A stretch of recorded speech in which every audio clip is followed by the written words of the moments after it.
రీసెంట్‌గా తిరుపతి వెళ్ళినప్పుడుదండి ఈ వీడియో.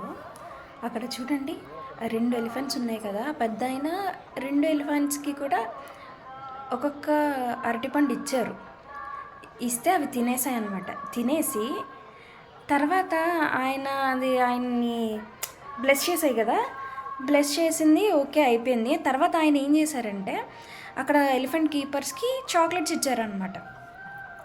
అయితే ఆ చాక్లెట్ ఈ రైట్ సైడ్ ఉన్న ఎలిఫెంట్ చూడండి, అతనికి చాక్లెట్ ఇచ్చిన తర్వాత ఎలా రియాక్ట్ అవుతుందో, అది ఓపెన్ చేసినంత వరకు ఆ చాక్లెట్ వైపు అతని వైపు ఆ చాక్లెట్ వైపు చూస్తూనే ఉన్నదనమాట.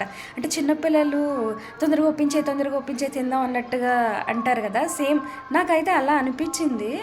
ఓపెన్ చేయి తిందాం అన్నట్టుగా అతను ఓపెన్ చేసినంత వరకు చాలా ఓపిక్గా దాని వైపే చూస్తూ ఓపెన్ చేసిన తర్వాత తినేసిన తర్వాత అక్కడ ఒక లేడీ ఉన్నారనమాట. ఆ లేడీ ఊరికి జస్ట్ అక్కడ ఉన్న ఎలిఫెంట్ కీపర్ పిలిచారు ఆవిడ్ని పిలిచి రమ్మన్నారు. రమ్మంటే ఆ ఎలిఫెంట్ ఆమెకి బ్లెస్సింగ్స్ ఇచ్చింది. నాకెందుకో చాలా క్యూట్గా అనిపించింది ఆ మూమెంట్. అందుకే వీడియో తీసాను అనమాట. చూడండి బ్లెస్సింగ్స్ ఇచ్చింది. ఏం లేదు, ఊరకనే ఆమంతటా ఆమె వర్క్ చేసుకుంటుంటే పిలిచారు వాళ్ళు, బ్లెస్సింగ్స్ ఇచ్చింది. చాలా బాగా అనిపించింది నాకు అలా.